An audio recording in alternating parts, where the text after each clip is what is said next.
우리 함께 인사하겠습니다. 잘 나오셨습니다.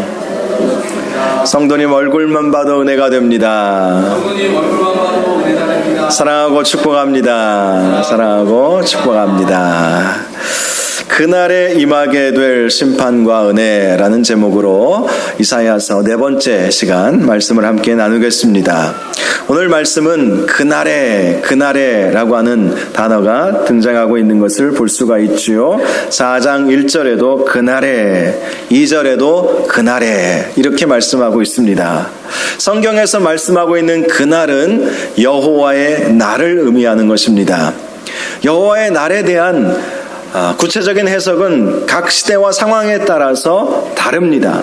우리가 보통 여호와의 날 하면 심판의 날, 마지막 날, 주님이 다시 오시는 날을 의미하는 말씀이기도 하죠. 그런데 구약 성경에 여호와의 날, 그날이라고 할 때에는 그런 의미도 있지만 종말론적인 미래에 있게 될 그날, 우리 주님이 다시 재림하는 그날을 말하는 것이기도 하지만 구약 시대의 말씀 가운데 보면 그날은 우리 주님의 초림을 말씀하고 있는 것이기도 하고 또 하나님의 심판이 있는 그날이라는 의미에서 바벨론의 침공으로 인해서 유다가 멸망한 그날을 말하기도 합니다. 이 이사야 선지자가 오늘 말씀하고 있는 그날은 역사적으로 보면 유다가 바벨론의 침공을 받는 그날을 의미하기도 하고 또 하나 이전에 아수르의 침공을 받았을 때가 있지 않았습니까? 아수르는 북이스라엘을 이미 멸망시킨 상황이었어요. 그런 아수르와 같은 대제국의 침략을 받아서 지금 히스기야 시대 때만 해도 아수르의 그 수십만 대군이 예루살렘 성을 에워싸고 있었습니다. 그때 히스기야 왕이 하나님 앞에 간절히 기도하죠. 간절히 하나님 앞에 기도하자 그 다음날 밖을 나가봤더니 수만의 그 아수르 군대가 서로 죽어 있는 것을 본 거예요. 하나님께서 역사를 일으키셨던 것이죠. 자, 이렇게 그날이라고 하는 것은 어떤 심판의 날, 위기의 날, 그런 날을 의미하는 것이죠. 그래서 오늘 본문의 말씀 같은 경우를 보면 그 날이 구체적으로 어떤 날인지는 알지 못하지만 우리가 여러 가지 날들을 생각해 볼 수가 있습니다. 아수르의 침공을 받은 그날, 바벨론의 침공을 받아 멸망하게 될 그날, 주님께서 다시 이 세상에 오시는 날, 아니면 주님의 재림이 있게 될 그날, 자, 이런 날들을 의미한다. 이렇게 보시는 것이 좋을 것입니다. 그런데 오늘 말씀을 보니까 그날에 두 가지 극명한 두 가지 사건이 있게 된다는 것을 말씀해 주고 있죠. 먼저는 하나님의 심판이 있을 것이다. 그날은 하나님의 심판의 날이라는 거예요. 1절을 보세요. 그날에 7 여자가 한 남자를 붙잡고 말하기를 우리가 우리 떡을 먹으며 우리 옷을 입으리니 다만 당신의 이름으로 우리를 부르게 하여 우리가 수치를 면하게 하라 하리라. 자, 이 말씀은 어떤 의미인지 한번 읽어가지고는 여러분을 이해하기가 어려울 것입니다. 지난주 제가 드린 말씀 중에 하나님께서 유다의 지도자들을 시온의 딸로 말씀하셨다. 이런 제가 설명을 드린 적이 있어요. 시온의 딸. 그런데 이 귀하고 귀한 이 시온의 딸들이 하나님 앞에 범죄하고 우상숭배에 빠지고 음란한 죄를 지은 거예요. 그래서 하나님께서 그들을 심판하시겠다라는 말씀을 지난주에 말씀을 드렸습니다. 그래서 그들이 가지고 있는 온갖 좋은 것들, 온갖 좋은 보석들, 뭐 귀걸이, 코걸이, 뭐 반지, 팔찌, 그리고 온갖 좋은 옷들, 뭐 아주 귀한 그런 옷들, 장신구들, 그런 모든 것들을 다 제하여 버릴 것이다. 하나님께서 귀하게 여기시는 딸, 시온의 딸, 공주와도 같은 딸. 그런데 그 공주가 가지고 있는 수많은 금은 보석, 좋은 옷들, 모든 치장하고 있는 그 모든 귀한 것들을 하나님께서 한순간에 다 없애버릴 것이다. 다 제하여 버릴 것이다. 이 말씀을 해주신 거예요. 그 귀한 딸을 범죄하였기에 하나님께서는 그렇게 하신다는 거예요. 오늘 본문은 바로 그 이어서 나오는 말씀이죠. 1절 말씀은 바로 그러한 하나님께서 귀하게 여기셨던 그 딸들의 모습을 보여주고 있는 것입니다. 7 여자가 한 남자를 붙잡고 말하는 것입니다. 우리가 우리 떡을 먹으며 우리 옷을 입으리니 다만 당신의 이름으로 우리를 부르게 하여 달라. 7 여자가 한 남자에게 매달려서 우리에게 먹을 것을 달라, 입을 것을 달라, 당신의 이름으로 우리를 부르게 해달라. 그렇게 구걸하는 신세가 될 것임을 말씀하고 있는 것입니다. 즉 하나님의 심판이 반드시 있을 것이다. 그날에는 하나님을 섬기지 않고 믿지 않고 하나님을 배반한 사람들에게 있어서는 반드시 이러한 수치와 심판이 있을 것이다. 가지고 있는 모든 것들을 다 하나님께서 앗아가 버리시고 그들을 비참하게 만들 것이다.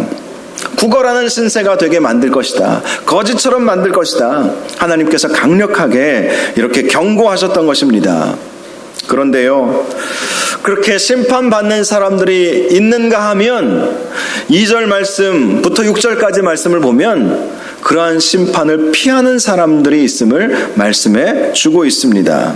2절을 보시기 바랍니다. 그날에 여호와의 싹이 아름답고 영화로울 것이요 그 땅의 소사는 이스라엘의 피난한 자를 위하여 영화롭고 아름다울 것이다. 한쪽에서는 비참해지고 있는 것 모두 다 빼앗겨버리고 구걸하는 신세가 되는 그런 사람들이 있겠지만 동시에 똑같은 날에 하나님께서 그들을 영화롭게 만들어 주시고 아름답게 만들어 주실 사람들도 있다고 말씀해 주고 있다는 거예요. 그들이 누구입니까? 이스라엘의 피난한 자들이 바로 그러한 은혜를 누리게 된다는 것입니다. 이스라엘의 피난한 자. 그렇다면 이 이스라엘의 피난한 자들이 누구일까요? 오늘 그 말씀을 함께 나누고자 합니다. 3절을 보면 그들이 누구인지 알 수 있습니다. 3절 시온에 남아있는 자, 예루살렘에 머물러 있는 자, 곧 예루살렘 안에 생존한 자 중 기록된 모든 사람은 거룩하다 칭함을 얻으리니. 이 거룩하다 칭함을 얻는다는 것이 2절 말씀에 나와 있는 영화롭고 아름다울 것이요, 이런 의미인 것입니다. 영화롭고 아름답게 될 사람이 누구인가? 그날에 한쪽에서는 심판당하고 멸망당하고 비참에 빠지게 되지만 동시에 똑같은 날에 영화롭고 아름답고 거룩하게 될 자가 누구인지에 대해서 말씀해주고 있다는 것입니다. 첫 번째로 시온에 남아있는 자가 그렇게 될 것임을 말씀해주고 있습니다. 시온에 남아있는 자, 시온은 하나님의 통치가 있는 곳을 의미합니다. 하나님의 통치가 있는 곳을 우리는 하나님 나라라고 표현을 합니다. 한마디로 여호와의 그날에 이렇게 하나님으로부터 아름답고 영화롭고 거룩하게 될 사람들은 하나님 나라를 꿈꾸고 하나님 나라를 소망하며 하나님 나라를 만들어가는 사람들을 말하는 것입니다. 시온에 남아있는 자, 하나님 나라를 꿈꾸는 사람, 하나님 나라를 바라보는 사람, 하나님의 통치와 임재를 사모하는 사람, 그런 사람들이야말로 영화롭고 아름답고 거룩하게 될 것이다. 바로 그날에 그들은 세상의 가치관이 아니라 하나님 나라의 가치관을 가지고 살아가는 사람들을 말합니다. 우리도 이 세상에 살아가고 있지만 그러나 하나님 나라를 꿈꾸며 하나님 나라를 바라보며 살아가고 있지 않습니까? 예수님은 너희는 먼저 그의 나라와 그의 의를 구하라, 이렇게 말씀해 주셨어요. 먼저 우선순위가 있다는 것이죠. 먼저 이 시온에 남아있는 자는 먼저 그의 나라와 그의 의를 구하는 자들을 말하는 거예요. 하나님 나라를 바라보고 하나님 나라의 확장을 꿈꾸며 복음을 증거하고 선교에 마음을 두고 선교사님들을 위해서 기도하고, 지난주 금요일에도 우리가 선교사님들을 위해서 기도했잖아요. 그렇게 선교사님들을 위해서 기도하고 선교헌금을 하나님 앞에 올려드리고 할 수 있다면 우리가 선교지에 나가서 복음 전하고 그런 마음의 소원을 갖는 자가 시온에 남아있는 자라는 것입니다. 시온에 남아있는 자, 시온을 바라보고 그 자리에 머물러 있고 하나님 나라를 꿈꾸고 하나님의 임재와 하나님의 다스리심을 사모하면서 복음이 땅끝까지 증거되는 것을 바라보고 그 일을 위해서 최선을 다해서 내가 주어진 여건 속에서 복음을 전하는 삶을 살아가는 자, 그들이 바로 영화롭고 아름답고 거룩해질 것이다. 그렇게 우리에게 말씀해 주고 있는 것입니다. 그래서 예수님도 먼저 그의 나라와 그의 의를 구하면 이 모든 것을 너희에게 더하시리라. 할렐루야. 하나님의 이 더하여 주시는 은혜를 받는 저와 여러분들 되시기를 주님의 이름으로 축원합니다.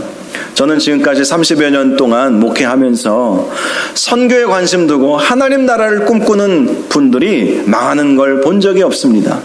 정말 하나님께서 많은 은혜를 주시고 설령 물질적 복은 없을지라도 영적인 복이 얼마나 충만한지 몰라요.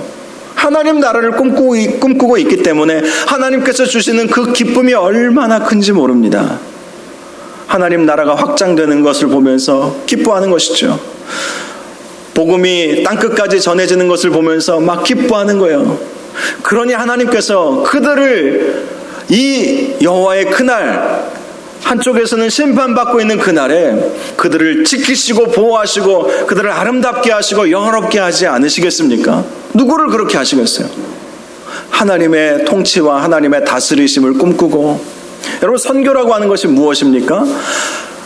주님의 다스리심이 없는 그곳에 하나님의 다스리심이 있음을 선포하고 악한 마귀 권세에 물리치고 그곳에 교회를 세우고 예수 믿는 사람들을 세워나가는 것이 선교 아니겠어요? 시온에 남아있는 자가 바로 그런 사람들이라는 것입니다. 하나님께서는 그런 사람들을 마지막 날 상 주시고 영화롭게 하시고 더 복되게 하신다. 사랑하는 여러분, 저와 여러분이 시온에 남아있는 자가 되시기 바랍니다. 시온이 뭐라고요? 하나님 나라. 하나님 나라를 꿈꾸고 바라보면서 이 세상을 살아가시는 저와 여러분들 되시기를 주님의 이름으로 축원합니다. 두 번째, 예루살렘에 남아있는 자가 영화롭고 아름답고 거룩해진다. 이렇게 말씀해 주고 있습니다. 예루살렘에 남아있는 자, 예루살렘에 남아있다는 것은 예루살렘을 떠나지 않는 자를 의미하는 것이죠. 예루살렘은 성전을 의미합니다. 오늘날에는 성전은 없죠. 눈에 보이는 성전은 없고 대신 우리의 마음이 성전이고 교회가 성전이죠. 교회는 예수 믿는 사람들의 모임을 교회라고 말하죠. 공동체가 성전인 것입니다. 건물은 성전이 아닐 수 있어요. 성도들이 모여야 성전이죠. 이곳에 혹시라도 동네 행사가 있어서 동네 동장님이나 구청장님이 우리 교회의 마을 모임을 위해서 시간을 좀 할애해 주실 수 있겠습니까? 그러면 동네 주민들이 모여 있으면 이것은 똑같은 교회 예배당 아니지만 그 모임은 교회가 아니죠. 동네 모임이죠. 다른 교회에서도 다른 지역 주민을 위해서 교회 본당 건물을 내어주는 경우가 있죠. 여러분, 성전이라고 하는 것은 하나님의 임재가 있는 곳을 의미하는 것입니다. 바로 이들은 그 성전에 남아 있었다라는 거예요. 성전을 떠나지 않았다라는 것을 말씀하고 있는 것입니다. 성전에서는 하나님 앞에 예배하고 하나님께 기도하고 하나님을 찬양하는 일들이 있는 곳을 말하는 것이죠. 성전, 예배를 떠나지 않았다. 예배를 사모했다. 예배의 우선순위를 두었다. 이런 말씀을 하고 있는 것입니다. 예루살렘에 머무는 자가 되어야 한다는 것이죠. 예루살렘에 머무는 자, 공동체에 머무는 자, 예배 가운데 머무는 자가 되어야 한다. 지난 금요일에 말씀드린 것처럼 우리의 예배는 여러 예배의 종류들이 있겠지만 가장 중요한 건 무엇을 드려야 한다고 말씀을 드렸습니까? 대답을 하시는 분들은 제 설교를 들으신 분들이고 대답을 못 하시는 분들은 안 나오셨든지 보내드리는 영상을 안 들으셨든지 두 가지겠죠. 자, 어떤 제사가 우리에게 모든 각종 제물을 올려드릴 때 어떤 제사를 올려드려야 된다고요? 어떤 예배의 제사가 있어야 된다고요? 두 가지. 소제와 안 들으셨나요?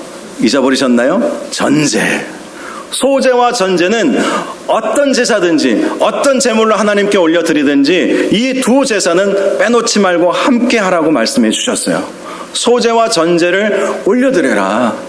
예를 들어서 화목제를 드릴 때, 번제를 드릴 때, 희생제를 드릴 때, 또 서원제를 드릴 때, 낙헌제를 드릴 때, 각종 제사의 절기의 제사를 하나님 앞에 올려드릴 때에 소나 양이나 염소나 이런 것들을 하나님 앞에 올려드리잖아요. 그런 제사를 올려드릴 때 두 가지 항상 함께 드려야 할 제사, 바로 소제와 전제입니다. 소제와 전제 꼭 기억하십시오. 소제는 곡식의 제사를 의미해요. 곡식을 빻아서 하나님께서 말씀하신 대로 그 분량을 함께 하나님 앞에 올려드리는 제사가 소제입니다. 전제는 포도주를 제물에 붓는 제사예요.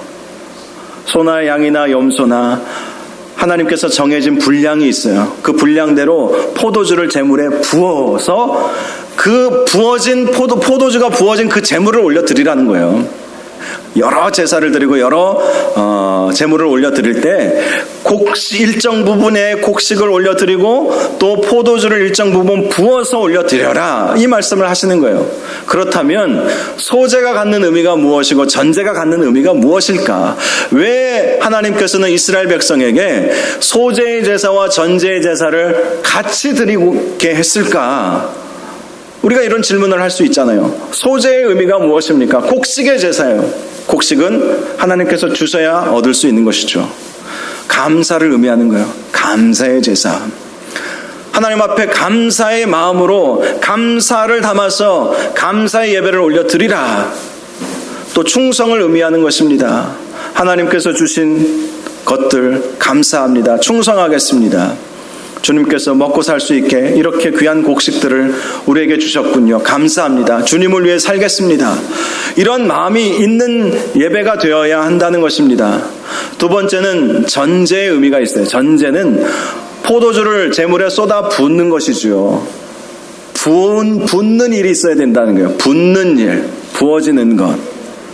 이것은 바로 희생, 열정을 의미하는 것이죠. 헌신을 의미하는 거예요. 우리의 예배 가운데 이런 헌신이 있습니까? 헌신을 다하여 하나님 앞에 예배하는 것이 우리에게 필요하다는 것이죠. 바로 예루살렘에 남아있는 자가 이러한 제사를 하나님 앞에 올려 드릴 줄 아는 사람들이었다는 것입니다. 예배는 너무나도 소중한 거예요. 사느냐 죽느냐의 문제라면 여러분 예배를 소홀히 여길 수 있겠습니까? 내 영이 사느냐 죽느냐의 문제, 내 영을 가볍게 여기지 마시기 바랍니다. 육신의 질병의 문제는 조금만 아파도 약국 찾아가고 병원 찾아가고 그러지 않아요? 저도 그래요. 목만 조금만 칼칼하면 병원에 가서 의사 선생님 만나서 진찰받고 약 처방받아서 먹어야 돼요. 바로 겉으로 드러나니까. 몸살기만 조금만 있으면 타이레놀 찾아서 먹습니다. 더 아플까봐. 항상 몸의 건강은 신경 써요. 그거에 반의 반만큼 영혼의 건강을 신경 쓴다면 예배를 너무나 귀하게 여길 거예요. 어떻게 예배에 빠질 수 있어요? 여러분 아파 죽겠는데 병원 안 가는 거하고 똑같아요. 약 안 먹는 것과 똑같아요. 물론 그렇게 버티려면 버틸 수도 있죠. 얼마나 힘들어요. 여러분 우리의 영혼의 문제, 영혼을 관리하셔야 되는 거예요. 영혼의 건강을 신경 쓰셔야 되는 거예요. 예배해야 주님을 만나고, 기도해야 주님과 교통하고, 영적인 호흡을 하고, 말씀을 봐야, 읽어야, 들어야 우리의 영이 살아나고 우리의 영이 건강해지고 영이 살찔 수 있는 것 아니겠어요? 바로 여기 본문에 나와 있는 예루살렘에 머무는 자, 남아있는 자, 그들이 누구였겠습니까? 당시 유다 사회는요, 예배가 완전히 무너졌어요. 그런데 이들은 끝까지 남아서 예배를 지켰던 사람들을 말하는 거예요. 예배를 끝까지 지키는 거예요. 다른 사람들은 예루살렘을 떠나고 성전을 떠나고 예배드리지 않고 예배를 드려도 형식적으로만 드렸던 그 시대가 이사야 선지자가 활동했던 시대라니까요. 그런데 그들은요, 예배의 자리를 지켰던 사람들을 말하는 것입니다. 하나님 앞에 온전히 예배드렸던 사람들을 말하는 거예요. 그러니 마지막 그날에, 심판의 날, 아수르가 쳐들어오고 바벨론이 쳐들어오고 이 세상에 심판이 있는 그날에 하나님께서 그들도 심판받게 내버려 두시지 않으시는 거예요. 그들을 영화롭게 하고 아름답게 하고 거룩하게 해 주신다는 것입니다. 시온에 머무는 자, 예루살렘에 머무는 저와 여러분들 되시기를 주님의 이름으로 축원합니다. 정말 중요한 문제예요. 세 번째는 기록된 자들이라고 말씀하고 있습니다. 기록된 자들. 기록된 자들은 하나님의 생명책에 기록된 자들을 말하는 것이죠. 과거 고대 시대에는요, 그 도성에 살아가고 있는 사람들의 이름을 기록한 그 명부, 임명록이 있었다고 해요. 고대 시대에도. 이름이 다 적혀져 있어서 이 사람들은 이 도성에 머무를 수 있는 사람들이다. 그런 임명록이 있었다고 합니다. 하나님 나라에도 임명록이 있겠죠. 하나님의 생명책이 있을 것입니다. 그 생명책에 이름이 기록된 자. 그런데 이 말씀은 다른 의미로 예루살렘을 떠나지 않는 자를 의미하는 것이죠. 예배를 떠나지 않는 자, 시온에 머무는 그런 사람들을 의미하는 것입니다. 그런 사람들은 다 마지막 그날에 하나님께서 구원하여 주시는 은혜를 받을 수 있을 것이다. 이렇게 말씀을 해주고 있는 거예요. 4절을 보면 이렇게 말씀합니다. 이는 주께서 심판하는 영과 소멸하는 영으로 시온의 딸들의 더러움을 씻기시며 예루살렘의 피를 그 중에서 청결하게 하실 때가 됨이니라.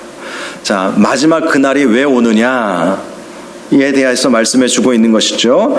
심판하는 영, 소멸하는 영으로 시온의 딸들의 더러움을 씻기시기 위해서, 한마디로 회복을 위해서 마지막 그날이 있게 된다라는 말씀인 것입니다. 이 말씀은 다른 의미로 지금 아직 심판이 오지 않았던 때를 의미하기 때문에 이사야 선지자가 하나님의 말씀을 받아서 왜 이 말씀을 하고 있겠습니까? 시온의 딸들을 향해서 주는 말씀 아니겠어요? 시온의 딸들을 향해서 그날이 이르기 전에 우리를 청결하게 만들어야 된다. 하나님 앞에 예배하며 우리의 영을 깨끗이 해야 된다는 것을 강조하는 것입니다. 자, 그러면서 5절과 6절에 우리가 청결하고 거룩하게 되기 위해서 우리가 어떠한 모습을 가져야 하는지를 말씀해 주고 있죠. 5절과 6절을 보면 여호와께서 거하시는 온 시온산과 모든 지폐 위에 낮이면 구름과 연기, 밤이면 화염의 빛을 만드시고 그 모든 영광 위에 덮개를 두시며 또 초막이 있어 낮에는 더위를 피하는 그늘을 지으며 또 풍우를 피하여 숨는 곳이 되리라. 이 말씀을 지금 하고 있습니다. 자, 이 말씀은 두 가지로 나누어 이해해 볼 수가 있는데요. 첫 번째, 예배의 회복을 의미하는 것입니다. 예배의 회복. 우리의 예배가 회복되기 위해서는 우리의 예배 가운데 하나님의 임재가 있어야 되겠죠. 하나님의 임재가 없는 예배를 드리지 말아야 한다는 것입니다. 하나님의 임재가 없다면 아무리 화려한 예배당에서 최고의 예배를 올려드린다 할지라도 아무 의미가 없는 예배가 될 뿐이죠. 하나님의 임재가 있어야 예배인 것이죠. 5절을 보면 여호와께서 거하시는 온 시온산과 모든 지폐 위에 낮이면 구름과 연기, 밤이면 화염의 빛을 만드시고 그 모든 영광 위에 덮개를 두셨다. 이것은 하나님의 임재가 있는 예배를 의미하는 것입니다. 이스라엘 백성이 광야를 떠돌았을 때 하나님께서 성막을 중심으로 낮이면 구름 기둥으로 밤이면 불기둥으로 함께해 주시지 않으셨습니까? 구름과 연기로 이 성막 가운데에서 하나님의 임재를 나타내 주셨던 것이죠. 바로 그러한 예배가 회복이 되어야 된다는 것을 말씀해 주는 거예요. 유다 백성들을 향해서 너희가 정말 시온에 거하고 또 예루살렘에 거하고 너희 이름이 생명책에 기록되기 위해서는 예배가 중요하다. 예배가 회복되어야 된다. 두 번째는 하나님의 보호하심이 있을 것임을 말씀해 주고 있습니다. 6절을 보면 또 초막이 있어서 낮에는 더위를 피하는 그늘을 지으며 또 풍우를 피하여 숨는 곳이 되리라. 자, 하나님은 남은 자들에게 초막을 지어주시겠다고 약속을 해주셨습니다. 당시 유다는요, 굉장히 위급한 상황 속에 있었어요.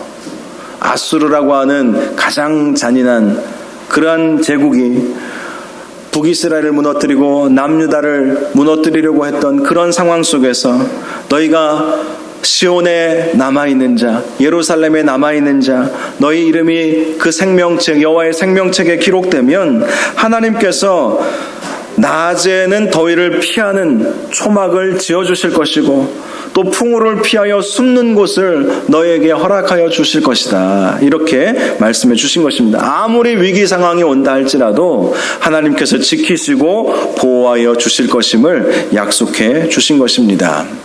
저와 여러분이 오늘날에 시온에 남아있는 자, 예루살렘에 남아있는 자, 여러분의 이름이 하늘의 생명책에 기록된 자들 되시기를 주님의 이름으로 축복합니다.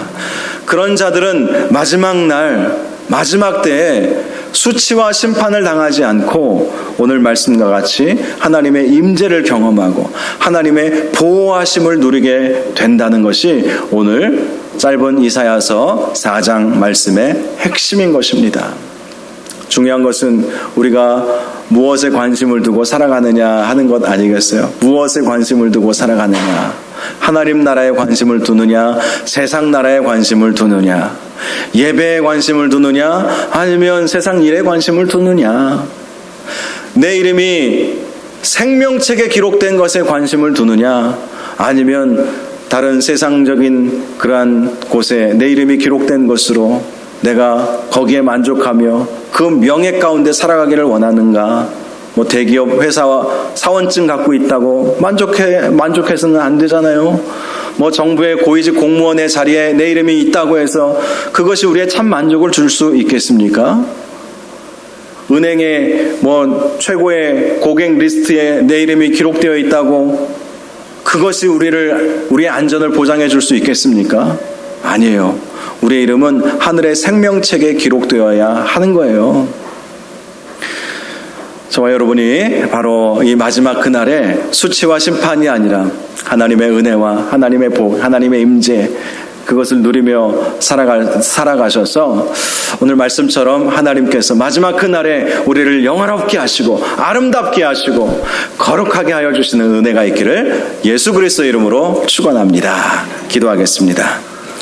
거룩하시고 존귀하신 아버지 하나님, 그날에 여호와의 날에 어떤 사람들은 수치를 당하고 모든 것이 다 빼앗겨 버려지는 그러한 안타까운 일들을 경험하지만 시온에 남는 자, 예루살렘에 남는 자, 그 이름이 생명책에 기록된 자들은 우리 하나님께서 영화롭게 하고 아름답게 하고 또 거룩하게 해주신다고 주님 말씀하여 주셨습니다. 하나님, 우리가 살아가고 있는 이 시대도 이사야 선지자가 살아가던 그 시대와 같이 여러 가지 어려움들, 위기, 신앙적 위기, 유혹들이 많은 시대입니다. 이러한 시대일수록 더욱 하나님을 예배하는 일에 더 많은 관심을 두게 하시고 하나님의 임재를 사모하게 하시고 그래서 하나님의 보호하심을 날마다 누리며 살아갈 수 있는 저희들 될 수 있도록 인도하여 주시옵소서. 특별히 저희들 시온을 꿈꾸기를 원합니다. 하나님 나라를 바라보기를 원합니다. 또 예루살렘에 머물면서 예배의 자리를 지키면서 하나님께 영광 올려드리기를 원합니다. 그 무엇보다도 우리의 이름이 하늘의 생명책에 기록된 것으로 인해 기뻐하고 감사할 수 있도록 인도하여 주시옵소서. 그래서 이 마지막 시대에 하나님의 도우심과 하나님의 보호하심과 하나님의 복을 받으며 누리며 살아갈 수 있도록 인도하여 주시옵소서. 예수님의 이름으로 기도하옵나이다. 아멘.